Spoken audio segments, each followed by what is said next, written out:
texted him at the school because he was just congested and no energy and stuff like that. But he tested negative for strep and negative for COVID. And then it started coming back this week, so we took him into to the pediatrician's office, and they did a whole big blood series. And they got the last of the results back tonight that said he's negative for mono, and like his electrolytes are good, his iron is good, all the other markers are normal, so he's got something new. Yeah, just a virus. Yeah, it's just a virus, but still, it's like, man, he's been sick 3 times this fall. That's gotta suck. Well, they say our immune system's got a lot weaker because obviously having the strain. So you're going to be more susceptible to standard colds and regular colds. Yeah. And, we've been so closed off.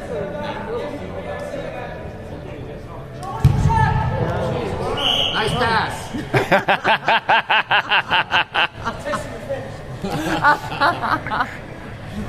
That one's holding. Yeah, that's going on. Kevin, that's right there. He just got back from Phoenix, and his kids were at a. He said half the team was sick. They all went to the Reddit clinic to get tested, but they just had the flu. No fun. Yeah, when I was in England with the boys over the summer, one of the kids had come on tour, just coming off of. He had like the last 2 days of antibiotics for strep throat, and so we're like 4 days into tour, and he comes to me and he's like, "So my throat's starting to hurt again," and I look at his throat and he's got white stuff in the back of it, and I'm like, "Oh shit!" And so talking to Peter and Larry, and it's like he had strep. He needs a new antibiotic because this antibiotic didn't kick it, and he's done with it. But the England health system, what do you get to do? You get to go to the ER and sit in the car to get a new prescription. Is it very similar to Canada, where if you need anything, you actually have to go to the ER? You have to go to the ER. It's crazy, right? And so, yeah, poor Nigel and I sat there for 4 hours just to get him a new prescription. Because it was literally, we told the story 3 times. It's like he tested positive for strep. He's finished his 10 days of antibiotics for strep. The strep has come back. We need a new prescription for a different antibiotic. Right? And the first time, I let Nigel tell it the first time, and then about halfway through the second time, I was like, allow me. Because he was like trying to, he was adding all this detail, and it was just like, no, I got this. It's cool. It's fine. But 4 hours later, he got some new meds, and he was good. But he wasn't contagious anymore, was he? No, he wasn't. Yeah, and I did, because I specifically asked the doctor, I was like, hey, we're in a dorm environment. He's got 18 other players. And she's like, oh no, he's not. And then the other thing too is that it's like, God bless that doctor, because Nigel is a 6'2" brown-skinned lad, and she just said, your son is going to be fine. And I was like, I'm like, they're on tour. They're all my kids, but yeah, I was totally. I was when you're chaperoning, and it was so cute how some of them, that first couple of days, they're just like, I'd walk through the common room, and they're like, oh, check this out, and Luke would laugh, because he'd just be like,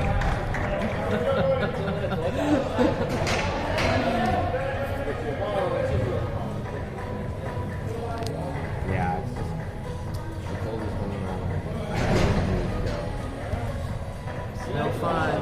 no fun. It's just so funny how though, I mean, it's just like instant. Oh, I think I got COVID. I got a text. Yeah. Well, and at this point too, we should all have some sort of exposure to it, where we've had our shots, we've had it once or twice, right? And so our immune system it's not unknown to our immune system anymore like it used to be. And so it's like, yeah, we're down for a few days with flu symptoms, but other than that,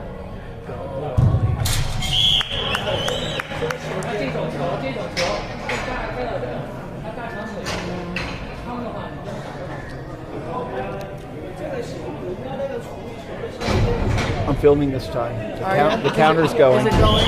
Is it going? Okay. The counter's going. Is this on? Is this on? Okay.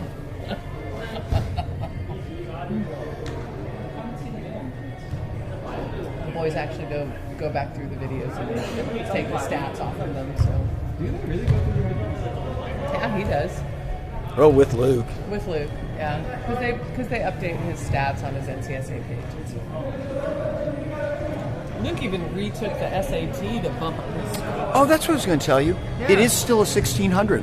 So Oh, it is? yeah, so his numbers were really good. He's definitely.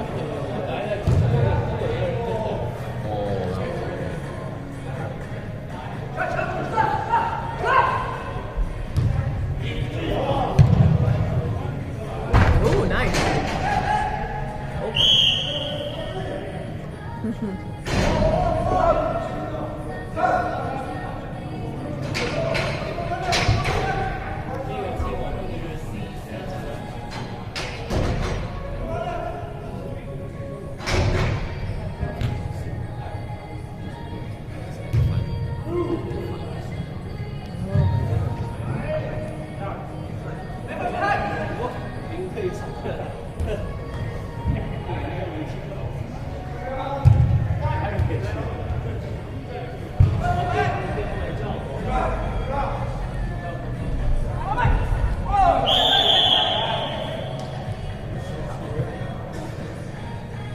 I think we keep right hitting. Impressive. Oh.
Yeah? Good. Go. Have fun. Right? But if it starts talking to you, listen. Yeah. I do want to know. Yeah. He'll listen as he keeps running and going. I feel fine. Oh, yeah. We got to pay more attention as we get older. So I played 90 minutes this morning. That was a lot after a month of slot. I just know that I know I'm going to wake up tomorrow and my body's going to say, "Do you think that was a good idea?" Do you guys still practice? So my 15s team does not practice, but there are a bunch of us that play touch either on Wednesdays or Sundays. Or both. Or both. And now Billy's going to start a new Tuesday session, by the way. But I told him I don't think I can make it this Tuesday because packing for Thanksgiving. You guys have like pickup games that you We do for touch. So basically, Sunday and Wednesday there are open touch sessions. Sunday is at Magnuson, and then Wednesday is at Grass Lawn in Redmond. And you just show up, and the one on Sundays usually lasts about 2 hours, and the one on Wednesday usually lasts about an hour. And then now I'm hearing about that they're getting some six-a-side FIT happening on Saturdays, and then I don't know if Thursday's just going to be. Do you just show up and split up in teams? Or? Yeah, so typically Sundays, like today, there were 40 plus people out, and so it's like you play full field until there's like kind of critical mass, and then we break it into 4 groups, and we play 2 games on half the pitch. And then rotate, about every 20 minutes or so. How many people do you need at least? Like the kind of the minimum would be 8, right? So we'll do 4 on 4 is kind of the minimum. But we've had, even at Wednesday touch, the minimum we've had out lately has been probably 6 to 6. And where do you do that? Grassland. So we usually get rolling about 12:15, 12:30. Yeah. I want to say last Wednesday we had 20 out, 2 to 10, or 18 maybe, 9 full field. And it's all different ages and abilities, right?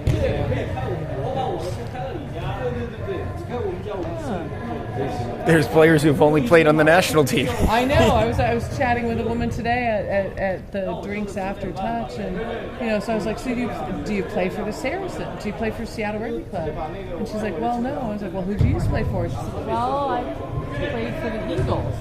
And I was like, well, but who's your club team?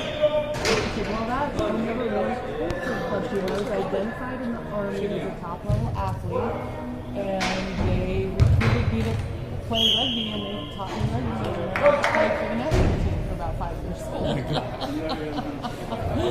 So yeah, it was like, what, seriously? Recorder was off. Yeah. Nice. We're out of film. Yeah.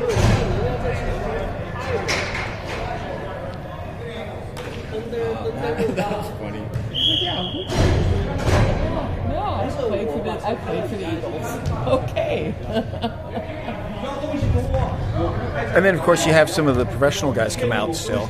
Yeah, we still now and then we'll have some of the Seawolves come out to play, which is fun because it's like, especially those of us who have been playing forever, yeah. And these young kids come out and they play touch, and touch is a bit of an equalizer because there's no tackle involved, right? It's like I can 2-hand touch, I got you. Well, and some of the top players they're just out there having fun, yeah, and so they're not trying to abuse anybody. They're just passing and trying cool stuff and goofing around, and yeah.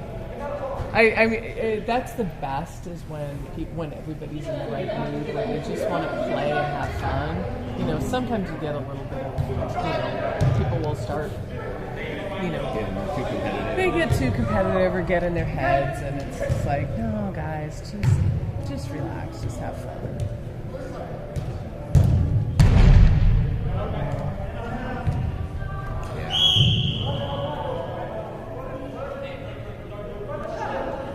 But yeah, so if you'd like to come out and play some rugby, Wednesdays.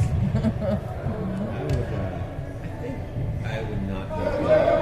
You think what? I would not be good. I love watching it. Yeah. We actually got Josh to come out for a session. Yeah. So, because Peter grew up playing both rugby and soccer. But I don't think Josh had ever really had a chance to play. And so Josh came out for one session over the summer, but it sounds like he came out to a session where there was a little bit of people being competitive and stupid. And I wasn't there because I'm usually one of the people that is just like, what are you doing? Go to your corner. Yeah. I think that's my problem too, is I try to be too competitive. Oh. Like when they Yeah. Yeah, there's a couple people that have recently come to Wednesday Touch from Sunday Touch, and it's kind of like, oh, you need to dial it down. This is Wednesday, where the average age is probably 40 somewhere, 42, 43, right? You know, because it's like, because what is that? I think that's the I'm pretty sure it was. I'm Oh, pretty yeah. sure it was him. Yeah. Yeah. This guy. Yeah. No. But.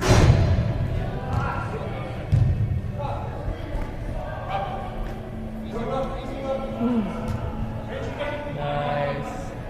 I'm thinking more about Yeah.